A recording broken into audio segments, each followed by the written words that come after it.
আসসালামু আলাইকুম ভিউয়ার্স, ঘরের খাবার অনলাইনে আপনাদের স্বাগতম। সাথে আছি আমি ফারজানা শ্রাবণ। ইলিশ মাছের ভুনার জন্য আমরা 6 টুকরো ইলিশ মাছ এবং একটি মাছের 2 টুকরো ডিম নিয়েছি। সাথে মশলাগুলো নিয়েছি সাজিয়ে। এই চামচটি ব্যবহার করেছি আমি। এই চামচের মাধ্যমে আমি পরিমাণ মতো লবণ এবং 2 চামচ মরিচের গুঁড়ো, 1 চামচ হলুদের গুঁড়ো নিয়েছি। পেঁয়াজ কুচি 1 কাপ। এই পেঁয়াজটা বেটে নেব পরে। সরিষা নিয়েছি, সাথে নিয়েছি জিরা, সরিষা এবং আধা কাপ পেঁয়াজ বেটে নিতে হবে। গরম মশলা নিয়েছি 2টো তেজপাতা, দারচিনি এবং সাথে তো কাঁচামরিচ থাকছেই। আধা কাপ পেঁয়াজ কুচি রেখে আমি বাকিটা বেটে নিয়েছি আলাদা একটি পাত্রে। জিরা এবং সরিষা বেটে নিলাম। এবারে প্যানটি গরম হওয়ার পরে সয়াবিন তেল ঢেলে দিলাম। আধা কাপ সয়াবিন তেল ব্যবহার করেছি। আধা কাপ সয়াবিন তেলের ভিতরে আমি আধা কাপ পেঁয়াজ কুচি ঢেলে দিলাম। এখন নাড়াচাড়া করে যখন একটু ব্রাউন কালার হয়ে আসবে তখন আমরা বাটা পেঁয়াজটা দিয়ে দিব। বাটা পেঁয়াজটা আসলে পরে দিতে হয়, যেন একসাথে যদি ভাজি তাহলে যেন পোড়া না লেগে যায়। এটা একটু ভাজা হয়ে আসলে, একটু ব্রাউন কালার হয়ে আসলে একটু পানি দিয়ে দিলাম।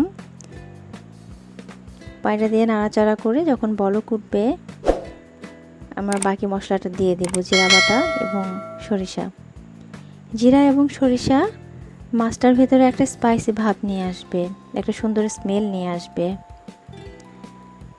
এখন আমরা লবণ, মরিচের গুঁড়ো এই দুটো পরিমাণ মতো দিয়ে দেব। যে যেরকম ঝাল খায়, ঝাল বেশি খেলে একটু বেশি দিতে হবে। আমি 2 চামচ মরিচের গুঁড়ো দিয়েছি, হলুদের গুঁড়ো দিয়েছি 1 চামচ।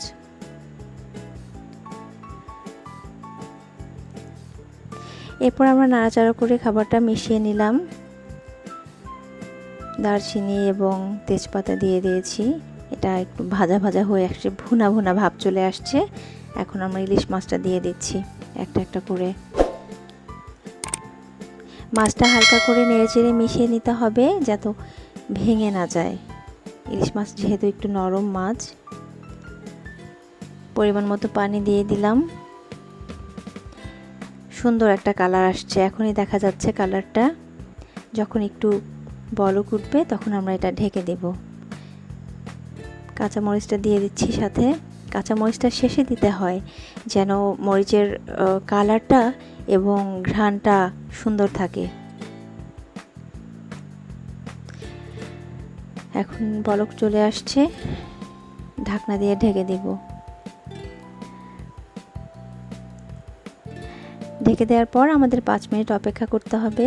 5 মিনিট হয়ে গেছে, চুলা নিভিয়ে দিয়েছি।